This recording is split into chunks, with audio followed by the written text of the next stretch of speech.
ನಮ್ದು ಭಾಷೆಯಲ್ಲ ಬದುಕು ಹಿಂಗ್ ಹೇಳ್ಕೊಂಡೆ ಅಪಾರ ಸಂಖ್ಯೆಯಲ್ಲಿ ಜನರ ಮನಸ್ಸನ್ನ ಕದ್ದವರು ಕುಂದಾಪುರ ಕನ್ನಡದವರು. ಕುಂದಾಪುರ ಭಾಷೆ ಅಂತೇಳಿ ಹೇಳ್ರೆ ಒಂದು ಸಲ ಯಾರ ದಾರಿ ಮೇಲೆ ಹೋತಿದ್ರು ಕೂಡ ಒಂದ್ಸಲ ತಿರುಗಿ ಕಾಣ್ತಾರೆ. ಯಾಕಂದ್ರೆ ಏನಪ್ಪಾ ಇದು ಈ ತರ ಡಿಫ್ರೆಂಟ್ ಆಗಿದೆ ಅನ್ನೋದು ಒಂದಾದ್ರೆ, ಇನ್ನೊಂದು ಆತ್ಮೀಯತೆ ಇದೆ ನಮ್ಮ ಭಾಷೆಯಲ್ಲಿ. ಅದಕ್ಕೋಸ್ಕರ ಇವತ್ತು ಕುಂದಾಪುರದವರೆಲ್ಲರೂ ಸೇರಿ ಬೆಂಗಳೂರಿನ ಅತ್ತಿಗುಪ್ಪೆಯ ಬಂಟರ ಸಂಘದಲ್ಲಿ ಕುಂದಾಪುರದ ಹಬ್ಬ ಅಂದ್ರೆ ವಿಶ್ವ ಕುಂದಾಪುರ ಕನ್ನಡ ಹಬ್ಬವನ್ನ ಸೆಲೆಬ್ರೇಟ್ ಮಾಡ್ತಾ ಇತ್ತು. ಈ ಹಬ್ಬಕ್ಕೆ ಮುಖ್ಯ ಅತಿಥಿಯಾಗಿ ನಮ್ಮ ಜೊತೆಗೆ ಇಪ್ಪರು ಮನು ಹಂದಾಡಿ ಅನ್ನೋ ಒಂದು ಹೆಸರು ಹೇಳಿದ್ರೆ ಪ್ರಾಯಶಃ ಕುಂದಾಪುರಕ್ಕೆ ಮಾತ್ರ ಅಲ್ಲ, ರಾಜ್ಯಾದ್ಯಂತ ಎಲ್ರಿಗೂ ಗೊತ್ತಿತ್ತು ಅಂತೇಳಿ ಹೇಳಕ್ ಸೋಷಿಯಲ್ ಮೀಡಿಯಾದಲ್ಲಿ ಅಷ್ಟು ದೊಡ್ಡ ಮಟ್ಟಕ್ಕೆ ಸಂಚಲನವನ್ನ ಸೃಷ್ಟಿ ಮಾಡಿದವರು ಇವತ್ತು ನನ್ನ ಜೊತೆಗೆ ಇದ್ದಾರೆ. ಅವ್ರನ್ನ ಮಾತಾಡಿಸ್ತಾ ಹೋದೆ. ಸರ್, ಮೊದಲನೇದಾಗಿ ನಮಸ್ಕಾರ. ಮೊದಲನೇದಾಗಿ ನಾ ಕೇಂಬ ಕ್ವಶನ್ ನಿಮ್ಗೆ, ಕುಂದಾಪುರದಿಂದ ಬೆಂಗಳೂರಿಗೆ ಬಂದು ವಿಶ್ವ ಕುಂದಾಪುರ ಕನ್ನಡ ಹಬ್ಬದಲ್ಲಿ ಭಾಗಿಯಾಗ್ತಿದ್ರ, ಎಷ್ಟು ಖುಷಿ ಆಗ್ತಿದೆ ಸರ್? ಇದು ವರ್ಣಿಸೋದು ಕಷ್ಟ ಅಂತ ಹೇಳ್ತಾರಲ್ಲ, ಅದಕ್ಕೆ ನಮಗೆ ಶಬ್ದಗಳಿಗೆ ಇರುವುದಿಲ್ಲ. ಅಷ್ಟು ಖುಷಿ ಅಂದ್ರೆ ಶಬ್ದಗಳೇ ಇಲ್ಲ ನನ್ನ ಹತ್ರ. ನಾವು ಸೈಲೆಂಟ್ ಆಗಿರೋದೇ ಅದೊಂದು ದೊಡ್ಡ ಖುಷಿ ಅಂತ ಹೇಳಿ. ಹಾಗೆ ಹೌದು ಸರ್. ಈಗ ಆಷಾಢಿ ಹಬ್ಬದ ದಿನ ಎಂತಕ್ಕೆ ಈ ವಿಶ್ವ ಕುಂದಾಪುರ ಕನ್ನಡ ದಿನವನ್ನ ಸೆಲೆಬ್ರೇಟ್ ಮಾಡ್ತಾರೆ ಅಂದ್ರೆ, ನಮ್ಮ ಭೂಮಿ ಹೇಗೆ ಕೇಳಿದ್ರೆ, ಇಲ್ಲಿ ಅಂತೆಲ್ಲ ನಾವು ಊರಂಗ್ ಹೇಳೋದಿದ್ರು, ಕುಂದಾಪುರ ಆ ಕಡೆ ಹೇಳೋದಿದ್ರು ಕೂಡ ನಮ್ದು ಕೃಷಿ ಪ್ರಧಾನ ಭೂಮಿ. ಕೃಷಿ ಅವರಿಗೆ ಏನು ಮೊದಲು ಕೇಳಿದ್ರೆ, ಅಲ್ಲಿ ನಾವು ಅವರನ್ನ ಇದು ಮಾಡೋದಿದ್ರೆ ಪ್ರತಿಯೊಂದು ಕೂಡ ಬೇಸಾಯದ ಮೇಲೆ, ಭತ್ತದ ಮೇಲೆ, ಬೆಳೆ ಮೇಲೆ ನಮ್ಮ ಜೀವನ ಇರೋದು ಬಿಟ್ರೆ ಅದರಿಂದ ಹೊರಗಡೆ ಯಾಂತ್ರಿಕ ಜೀವನ, ತಾಂತ್ರಿಕ ಜೀವನ ಹಳ್ಳಿಯಲ್ಲಿ ಇರುವುದಿಲ್ಲ. ಆದ್ರಿಂದ ಆ ಯಾಂತ್ರಿಕ ಜೀವನ ಇಲ್ಲದೆ ಇರುವುದರಿಂದ ನಮಗೆ ಈ ಬೇಸಾಯ ಅಂದ್ರೆ ಬೇಸಿಗೆ ಮುಗಿದ ಮೇಲೆ ಮಳೆಗಾಲದಲ್ಲಿ ಬರುವ ಫಸ್ಟ್ ಹಬ್ಬವೇ ಈ ಆಷಾಢಿ ಹಬ್ಬ. ಅಂದ್ರೆ ಆಷಾಢ ತಿಂಗಳಲ್ಲಿ ಕರ್ಕಾಟ ಅಮಾವಾಸ್ಯೆ ಅಂತ ಏನು ಬರುತ್ತಲ್ಲ, ಆ ದಿವಸ ನಾವು ಆಷಾಢಿ ಹಬ್ಬ ಅಂತ ಹೇಳಿ ಮಾಡ್ತೇವೆ. ಅದನ್ನ ಮಾಡುದಂದ್ರೆ ಬಾರ್ಕೂರ್ ಹೊಳೆಯಿಂದ ಆಚೆಯವರಿಗೆ ಆಷಾಢಿ ಹಬ್ಬ, ಈಚೆಯವರಿಗೆ ಇಲ್ಲ ಅಂತೇಳಿ ಏನೋ ಒಂದು ಜಾನಪದ ಕತೆ. ಆದ್ರೆ ಆಷಾಢಿ ಹಬ್ಬ ಅನ್ನೋದು ನಮಗೆ ಕೃಷಿಕರಿಗೆ ಬರುವಂತ ಮೊದಲ ಹಬ್ಬ. ಆದ್ರಿಂದ ಆ ದಿವಸ ನಾವು ವಿಶ್ವ ಕುಂದಾಪುರ ಕನ್ನಡ ದಿನಾಚರಣೆನ ಆಚರಿಸುವಂಥದ್ದು. ಮತ್ತೆ ಆಷಾಢಿ ಹಬ್ಬದ ದಿವಸ ನಮ್ಮ ಮರವಂತೆಯಲ್ಲಿ ಮಾರಸ್ವಾಮಿ ಹಬ್ಬವೂ ಕೂಡ ಇರುತ್ತೆ. ಅದು ವರ್ಷದ ಮೊದಲ ಜಾತ್ರೆಯೂ ಹೌದು. ಕುಂದಾಪುರದ ಬಗ್ಗೆ ಹೇಳ್ಬೇಕಂದ್ರೆ ಮನು ಹಂದಾಡಿ ಅವ್ರಿಗೆ ಏನ್ ನೆನಪಾಗುತ್ತೆ? ಕುಂದಾಪುರ ಅಂದ್ರೆ ನಾನು ಹುಟ್ಟಿ ಬೆಳೆದ ಊರು, ನಮ್ಮ ಸಂಸ್ಕೃತಿ, ನಮ್ಮ ಆಟೋಟ, ನಮ್ಮ ಜನರು, ನಮ್ಮ ಜನಪದ, ನನ್ನ ತೊಟ್ಟಿಲದು ಕುಂದಾಪುರ ಅಂದ್ರೆ. ಹಾಗೆ ನಮ್ಮ ಊರ ಜನರು ಎಲ್ಲ ದುಬೈಲಿ ಇರ್ಬೋದು, ಅಮೆರಿಕ, ಆಸ್ಟ್ರೇಲಿಯಾ, ಬೆಂಗಳೂರು, ಚೆನ್ನೈ, ಮೈಸೂರು ಎಲ್ಲಿದ್ರು ಅಲ್ಲಿಯ ತೊಟ್ಟಿಲದು, ಅಲ್ಲಿನ ಜನರ ತೊಟ್ಟಿಲ ಅಂತ ಹೇಳ್ಬೋದು. ಈಗ ಮನು ಹಂದಾಡಿ ಅಂದ್ರೆ ಅವರು ಭಾಷೆ ಮೂಲಕ ಜನರಿಗೆ ಪರಿಚಯ ಆಗಿರುವಂತಹ ಒಬ್ಬ ವ್ಯಕ್ತಿ. ಸೊ ನಿಮಗೆ ಕುಂದಾಪುರ ಭಾಷೆ ಎಷ್ಟು ಹೆಮ್ಮೆ ಇದೆ, ಎಷ್ಟು ಪ್ರೀತಿ ಇದೆ ಸರ್? ನನ್ನ ಅಮ್ಮನ ಮೇಲೆ ನನಗೆ ಎಷ್ಟು ಹೆಮ್ಮೆ ಇದೆಯೋ ಅಷ್ಟೇ ಹೆಮ್ಮೆ ನನ್ನ ಭಾಷೆ ಮೇಲೆ ನಂಗೆ. ಹೀಗೆ ಹೇಳಿರೋದ್ರಿಂದ ಇನ್ನೊಂದು ಮಾತು ಕೇಳ್ತಾ ಇದೆ, ಬಹುತೇಕ ಜನ ಕುಂದಾಪುರ ಕನ್ನಡ ಮಾತಾಡೋಕೆ ಹಿಂಜರಿದ್ರು, ಕೆಲವರು ಅವ್ರಿಗೆ ಅಂತ ಹೇಳಿದ್ರಿ? ಅಂದ್ರೆ ಅವ್ರಿಗೆ ಬಹುಶಃ ಅದು ಗ್ರಾಮೀಣ ಭಾಷೆ ಆದ್ರಿಂದ ಅವ್ರು ಮಾತಾಡೋದು ಸ್ವಲ್ಪ ಹಿಂಜರಿಬಹುದು ಬಿಟ್ರೆ, ಗ್ರಾಮೀಣ ಭಾಷೆಗೂ ಗ್ರಾಂಥಿಕ ಭಾಷೆಗೂ ಏನು ಹೆಚ್ಚು ಕಡಿಮೆ ಇರುವುದಿಲ್ಲ.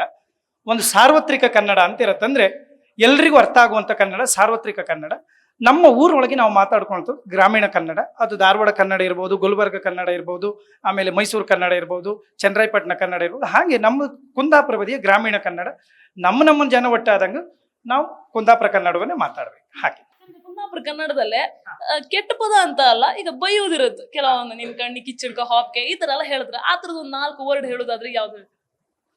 ಒಂದು ಅಂದ್ರೆ ಕೆಟ್ಟ ಪದವನ್ನು ಹೇಳಿದ್ರೆ ಕಡೆಗೆ ಅದು ನೆಗೆಟಿವ್ ಆಗಿ ಥಿಂಕ್ ಮಾಡಬಾರ್ದು ಅಂತ ಹೇಳಿ. ಹೌದು, ಕೆಟ್ಟದ್ದಲ್ಲ. ಒಂದು ಅವ ಏನಾದ್ರೂ ಕೆಟ್ಟದ್ದು ಮಾಡದಿದ್ರೆ ಇನ್ನು ನಾವು ಆ ಕೆಟ್ಟದ್ದು ಇರಬಾರ್ದು ಅಂತ ಹೇಳುವುದಕ್ಕೆ ಅಡಿ ಬಡ್ಕೊಂಡು ಹೊಯ್ಲಿ ಅಂತ ಹೇಳ್ತಾರೆ. ಅಡಿ ಅಂದ್ರೆ ನಿಂತ ಜಾಗಕ್ಕೆ ಅಡಿ ಅಂತ ಹೇಳೋದು. ಆ ಅಡಿ ಅಂದ್ರೆ ಇನ್ನು ಆ ಕೆಟ್ಟದ್ದು ಇರಬಾರ್ದು ಅನ್ನೋದಕ್ಕೆ ಅಡಿ ಬಡ್ಕೊಂಡು ಹೊಯ್ಲಿ ಅಂತ ಶಬ್ದ ಇತ್ತು. ಮತ್ತೆ ಬೇರೆ ಬೇರೆಲ್ಲ ಇತ್ತು. ಮತ್ತೆ ಎಟ್ಟಿ ಅಂತೇಳಿ ಬೈತ್ರಿ. ಎಟ್ಟಿ ಅಂದ್ರೆ ತುಳುವಂಗ ಚಟ್ಲಿ. ನಮ್ಮ ಕುಂದಾಪುರ ಕನ್ನಡದಂಗೆ ಎಟ್ಟಿ ಅಂದ್ರೆ ಚೂರು ಮಂಡಿ ಪೆಟ್ಟಾದವ ಅಂತೇಳಿ. ಪೋಂಕ್ ಅಂದ್ರು ಅಷ್ಟೇ, ಸ್ವಲ್ಪ ಮಂಡಿ ಪೆಟ್ಟಾದವ. ಅಂಡಿ ಪಿರ್ಕಿ ಅಂದ್ರು ಅದಷ್ಟೇ, ಮಂಡಿ ಪೆಟ್ಟಾದವ. ಹಾಗೆ ಇಂಥವೆಲ್ಲ ಹಂಬಲ್ ಹೋಯ್ತಂದ್ರೆ ನೆನಪು ಹೋಯ್ತು ಅಂತೇಳಿ ಲೆಕ್ಕ. ಹೌದು.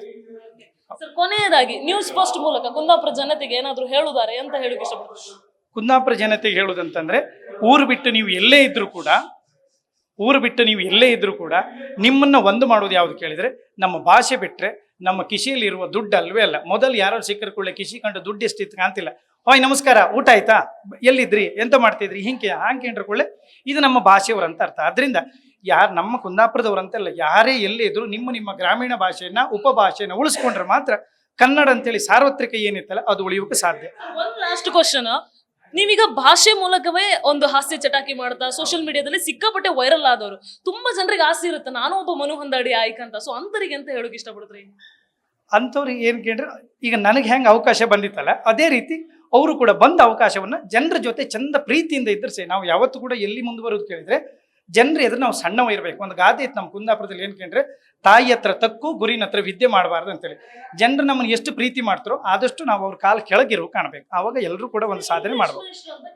ಹೌದು ಹೌದು. ಇಂಗ್ಲಿಷ್ ಮೇಸ್ಟ್ರಾಗಿ ನಿಮ್ಮ ಬಾಯಲ್ಲಿ ಕುಂದಾಪುರ ಕನ್ನಡದಲ್ಲಿ ಒಂದು ಚೂರು ಕೂಡ ಇಂಗ್ಲಿಷ್ ಮಿಕ್ಸ್ ಆಗಲ್ಲ, ಅದ್ರ ಬಗ್ಗೆ ಹೇಳೋದಾದ್ರೆ? ನಂದು ಡಿಗ್ರಿಯಲ್ಲಿ ಮೇಜರ್ ಇಂಗ್ಲೀಷ್, ಆಮೇಲೆ BEd ಮಾಡಿದ್ದು ಕೂಡ ನಾನು ಮೆಥಡಾಲಜಿ ಇಂಗ್ಲೀಷ್ನಲ್ಲಿಯೇ. ನನಗೆ ಜಾಬ್ ಇದಾದದ್ದು ಕೂಡ ಇಂಗ್ಲೀಷ್ ಟೀಚರ್ ಆಗಿ. ಆದರೆ ನನ್ನ ಅಮ್ಮನಮ್ಮ ದೊಡ್ಡಮ್ಮ ನೇಲಾಡಿ ಲಚ್ಚಮ್ಮ ಶೆಟ್ಟಿ ಅಂತೇಳಿ, ಅವಳಿಂದಾಗಿ ಮತ್ತು ನನ್ನ ತಂದೆ ಮಾಬಲ ಹೆಗಡೆ ಮತ್ತು ನಮ್ಮ ಅಮ್ಮ ರತ್ನಾವತಿ ಹೆಗಡೆ ಅಂತೇಳಿ, ಇವರಿಂದಾಗಿ ನಂಗೆ ಬಹಳಷ್ಟು ಕುಂದಾಪುರ ಕನ್ನಡದ ಬಗ್ಗೆ ಒಲವು ಬಂದಿತ್ತು. ಮತ್ತು ನಮ್ಮ ಅಜ್ಜಿ ಹೇಳಿದಂಥ ಕತೆ ಎಲ್ಲವೂ ಹಾಡೆಲ್ಲವೂ ಕೂಡ ಕುಂದಾಪುರ ಕನ್ನಡದಲ್ಲಿ ನಾನು ಸಣ್ಣದಿರುವಾಗ ಕೇಳಿದೆ. ಹಾಗೆ ಇದಿಷ್ಟು ಮನು ಹಂದಾಡಿ ಅವರು ಹೇಳ್ತಾ ಇರುವಂತಹ ಮಾತು. ಅಂದ್ರೆ ಭಾಷೆಯನ್ನ ನಾವು ಅಪ್ಪಿಕೊಂಡ್ರೆ ಆ ಭಾಷೆಯೇ ನಮಗ್ ಬದುಕು ಕೊಡ್ತಾ ಹೋಗುತ್ತೆ ಅನ್ನುವಂಥದ್ದು ಇವರ ಒಟ್ಟಾರೆ ಮಾತಿನ ಸಾರಾಂಶ. ಕ್ಯಾಮರಾಮನ್ ಸಿದ್ದಪ್ಪಾಜಿ ಜೊತೆ Pragati Shetty, news first Bengaluru. News first.